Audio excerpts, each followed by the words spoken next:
guys, welcome back to my channel. In today's video, I'm going to show you how to make a delicious banana pudding from scratch. When I say from scratch, I mean we're going to make a fresh custard. Banana pudding is all about the custard. So if you want to learn how to make a fresh custard from scratch to turn your banana pudding into like the best banana pudding ever, keep watching. So the first thing that we need to do is measure out our ingredients. We're going to measure our sugar. We need 2 equal parts of sugar. So we're going to measure 2.5 ounces of sugar twice.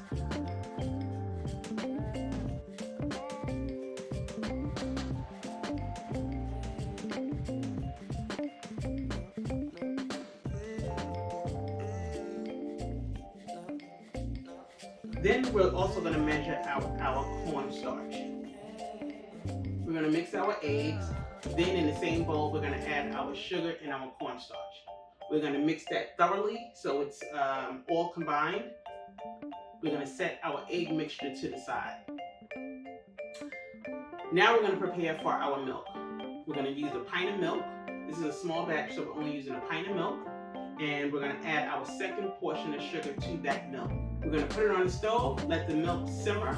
We do not want the milk to boil, we just want it to simmer. Once it starts to simmer, we're going to remove it from the stove. Now we're going to add that hot milk to our egg mixture. We're only adding half of the hot milk. We have to add it slowly. This is the process that we call tempering. We add a little at a time and continue to whisk. We have to always continue to whisk that egg mixture. If you pour it too fast, you run the risk of cooking your eggs. Once we have combined half of the hot milk into our egg mixture, we now pour the egg mixture back into the same pot, put it back on the heat, and let it start to thicken up. It takes a few seconds. This is going to happen really, really quick, so don't walk away. Continue to stir that. Once we feel the mixture getting thick, we take it off the stove, off the heat, and now we can add our butter and our vanilla to it.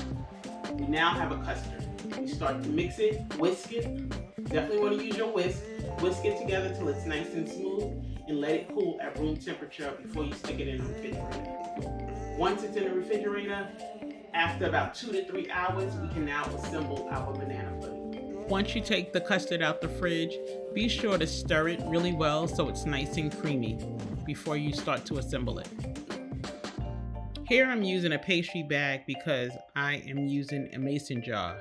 But if you're using a dish, by all means, use a spoon to scoop out your custard. Whatever dish you're going to use, I like to do 2 layers. So I'll do a single layer of cookies, a single layer of bananas, and then I add my custard. And then I repeat that step. So at the last layer, when our last layer of custard, I'll add some cookies on top to garnish it. I also like to add a little cookie crumbs on top.